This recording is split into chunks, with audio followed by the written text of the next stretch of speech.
Basta Radyo, ipandera mo.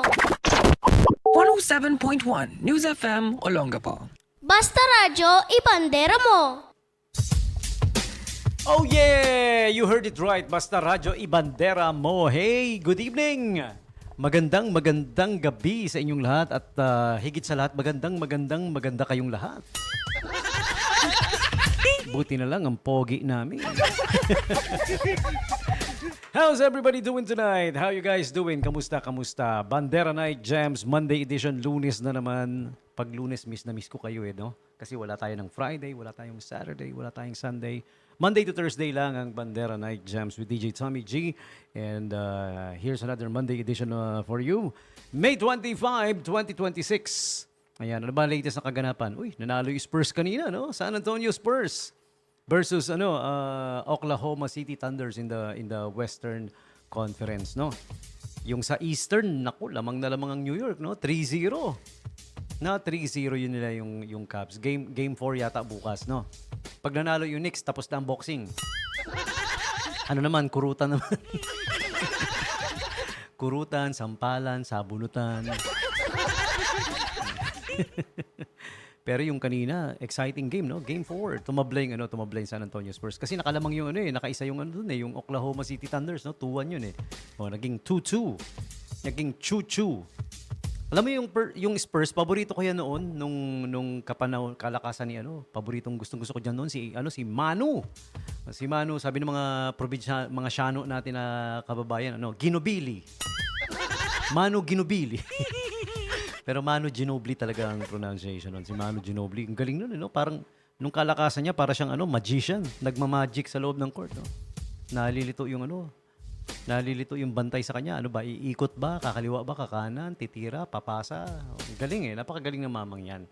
In fact, he's one of my most favorite players in the world. Number 1, Allen Iverson. Number 2, Michael Jordan, of course. Yeah, pumapangalawa lang si Jordan. Allen Iverson tayo Pumapangatlo yan si paring Manu. Yan. Kasama pa sa players na paborito natin, Stephen Curry, Steve Nash, yan. Yung mga maliliit na nakakaduling, nakakapuwing.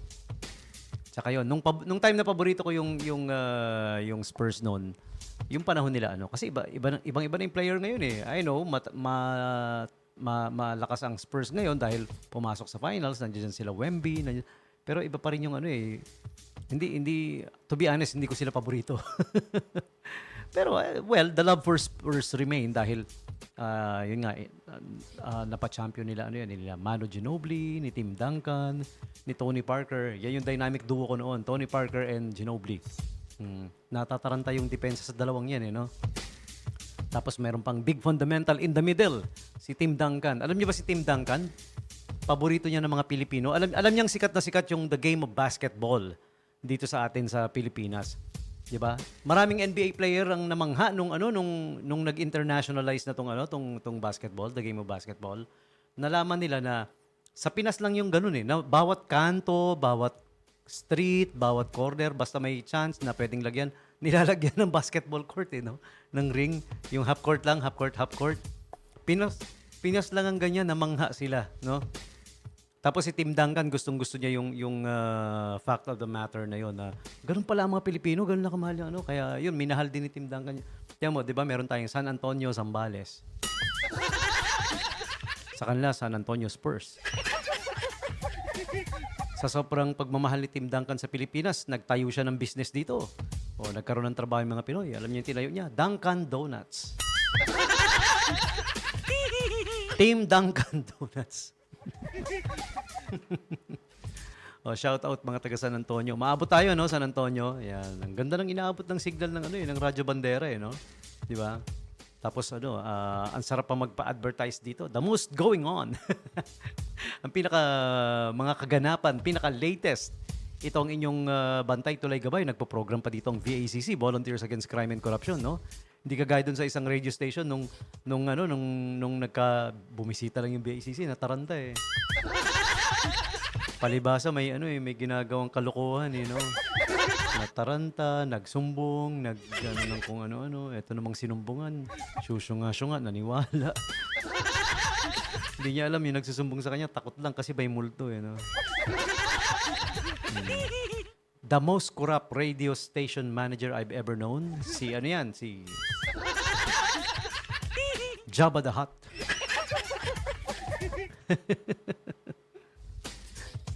Okay. Okay, yan. Yun lang. Nagkabalitaan lang tayo dahil ba't napunta dun, no? NBA yung pinag-uusapan. Okay, anyways, moving on. As usual, as usual, of course, May 25, Holidays and Observances. Yan. It's the Tap Dance Day. Sa panahon ngayon, may tumatangkilik pa ba ng tap dance?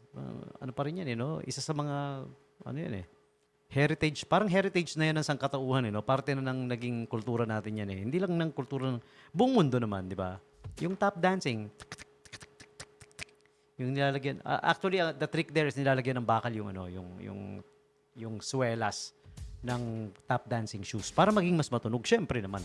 Ang hirap naman patunugin kung walang pampatunog, di ba? Okay, so today is May 25, International Tap Dance Day. Yung mga dancers, mga dance school, sa mga dance school kasi all kinds of dance, binibigyan na importansya. Yan. So, tap dance. Today is also International Missing Children's Day. Yan. Isa yan sa mga pinakamasakit na maaring maranasan ng isang magulang ang mawala ang anak, no? International Missing Children's Day. Napakasakit niyan. 'Di ba? Yung lalo na yung wala kang idea ano nangyari, sana napunta. That's why there is this observance, the Missing Children's Day na dedicated towards, finding those who are missing, 'di ba? Parang the battle, the fight continues in finding the missing children, 'di ba? Okay, kaya pag may kakilala kayo or may masagap lang kayo na impormasyon na tumulong tayo, no, sa mga missing children. Yun, sa mga Olongapo pages natin dito, may mga nagpo-post ng ganyan minsan na nawawala, nagpapatulong, no? Tumulong tayo, 'di ba? Malay nyo yung the mere fact na nagsabi lang kayo na yung description na yan, nakita ko yan kahapon. Dumaan sa ganitong street, di ba? Malaking bagay na rin yun. Di ba? Pwedeng mag-review ng CCTV cam dun sa sinabi mong nakita mo, baka may makuhang clue. Malaking bagay yun. Yung kaliit-liitan lang na, may napansin ako na ganyan itsura. Di ba? Malaking bagay po yun. Sa totoo lang. Maaring doon na nga magsimula ang pagkakahanap sa kanya, di ba? So, tumulong tayo whenever we can, whenever we have info, tumulong tayo, no? Masakit yan yung mawawalan. Parang yung pag nawala, di ba? Imagine mo, you put yourselves on their shoes. Di ba? Para kang nawalan ng anak, di ba? The same thing happened to me. Yung naranasan ko yun na hindi man anak literally nawala. Something that I helped started. Something that I helped, establish for 18 years. Binigay ko yung lahat, dedication, talent. At nagmalasakit ako, nagbantay ako na mapunta sa tama ang lahat. Yung hindi siya makukupitan, hindi siya mananakawan. Inalis sa akin no? So, wala na nagbabantay. Ayun, umalagwa. Masakit. Masakit yung ginawa sa akin. Naranasan ko yan. Parang kaya nakaka-relate ako dito sa Missing Children's Day. Diba? Yung alisan ka ng something you really, really cared for. Diba? Para yung sa nangyari pa sa akin, ano pa yon? Para proteksyonan yung kumparing mandurugas, mandarambong. No? Yung nagpo-protection, nakakahiya. Iho. Kumakampi sa mali. Okay, moving on. What else? The next holidays and observances is Cookie Monster's birthday. Uy, favorite ko to nung when I was a kid, I was watching Sesame Street. Isa sa mga paborito ko si Cookie Monster. Lalong-lalo na pagkakain na siya ng cookie. Sisigaw pa siya, Cookie! Nyam nyam nyam nyam nyam nyam nyam. Nyam nyam nyam nyam nyam. Daya naman, di ba puppet yun? Daya naman yun. Yung dinudurog lang ng, kamay lang yun yung puppet, di ba? Dinudurog lang yung cookie tapos tinatapon-tapon. Kunyari, inuubos, kinukonsume. Bata pa ako, alam ko na yun Pero tumatawa-tawa ako for the fun of it. Cookie! Nyam nyam nyam nyam nyam nyam. How's it going, bird? Ernie, di ba sabi ko, Ernie, maglaba ka na? Alam nyo, in secret, yung si Bert tsaka si Ernie, yung sa Sesame Street noon, yung dalawang yun, may relasyon yun Kunyari lang yun, may relasyon yun. Tapos si Cookie Monster, di ba? Ang hilig kumain ng cookie. Cookie! Yum, yum, yum, yum, yum. Wala lang. Today is also International Plastic Free Day. Yeah, Plastic Free Day. What else? Brown Bag It Day. This is an environmental thing. Parang ibig sabihin, kesa i-plastic mo, i-brown bag mo na lang. Why? Kasi brown bag is biodegradable, natutunaw. Hindi kagaya ng plastic, no? Hindi kagaya ng friend mo na plastic, no? Kunyari, friend mo, no? Pero ang mahalaga sa kanya yung pansariling interest, pansariling kapakanan, no?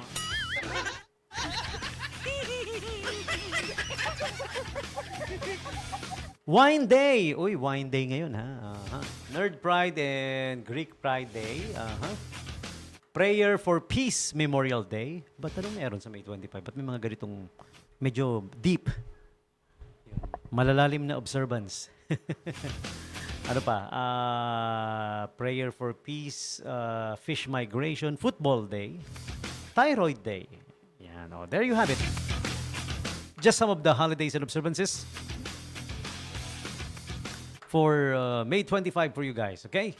And for people who are celebrating their birthdays today, this one's for you. Happy birthday to you, happy birthday.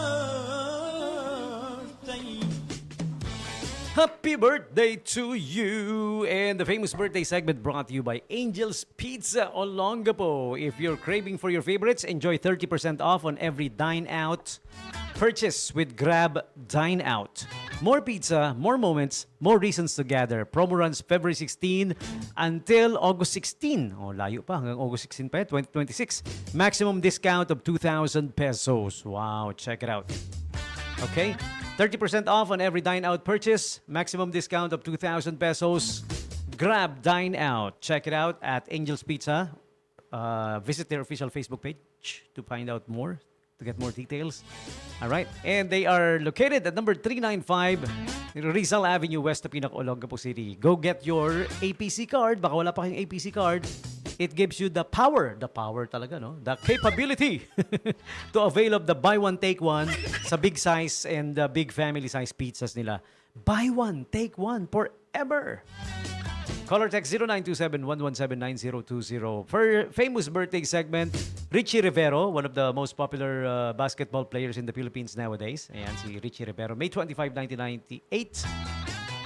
Also, Alma Moreno was born May 25, 1959. Also, happy birthday to Jelly de Belen, May 25, 1973. Filipino boxer Mark Magsayo. Ayan, he's one of my favorites. May 25, 1995. Alam niyo ba si Mark Magsayo? Alam mo yung mga Filipino boxers natin nowadays, they've gone big, no? They've gone international. The thing is, ang problema, hindi lang masyadong putok na balita sa Pilipinas. Gagaya ni Mark Magsayo, hindi marami ang nakakalam na siya ang IBF, current WBO pala, WBO International Featherweight Champion. O alam nyo ba? Hindi nyo alam, no? Marami sa inyo hindi alam. Mark Magsayo, napakagaling na mama yan. Lakas bumira. Okay, marami pa tayong mga galing na boxer. Suportahan po natin, no? Yung iba pa nga may mga titulo din na hindi rin natin alam, di ba? Yan. He previously held also the IBF Youth Featherweight title and currently WBO International Featherweight Champion. Mark Magsayo, idol. Next up we have happy birthday also to May 25 is the birthday of Ian McKellen. He was forever immortalized as Gandalf. Yan. Alam niyo na yan, yung Lord of the Rings yan, no? Lord of the Rings, si Gandalf. Yan. May napanood ako, maling ibang version yata eh. Lord of the Rings. Yun ang nakalagay. He also played the role of Magneto in the X-Men movies. Ayan, si Magneto. Napaka-iconic ng mga nagiging roles niya, no? Gandalf, Magneto. And he was also Cogsworth in Beauty and the Beast, di ba? Oh, huh? And movie actress Octavia Spencer. She was in Wizards of Waverly Place, ER, Hidden Figures, Fences. And what else? She was also in the Oscar-winning film Green Book. Okay? Anne Hatch Was born May 25, 1969, but she, tragically passed away in 2022. You guys remember that car accident she was in? She was in I Know What You Did Last Summer and 6 Days, 7 Nights. And she was also in Dancing with the Stars. You know? Naging karelasyon niya si Ellen DeGeneres from 97 to 2000. 3 years, no? 3 years din. Yeah. Anne Hatch. And Adam Gontier, former lead singer, rhythm vocalist, and lyricist of the alternative rock band 3 Days Grace. And then he founded his own rock band called Saint Asonia in 2015. All right, so there you have it, celebrities and the likes celebrating their birthdays today. You are sharing your birthdays with them, all of you. May 25, birthday celebrants, happy birthday to you. Happy birthday to you. Happy birthday to you. Happy birthday, happy birthday, happy birthday to you.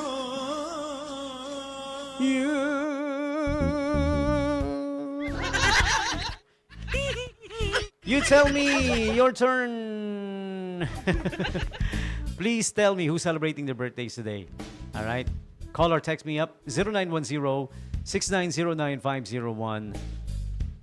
You may also put your comments on the live video that's up right now, Facebook Live ng Radyo Bandera 107.1 News FM.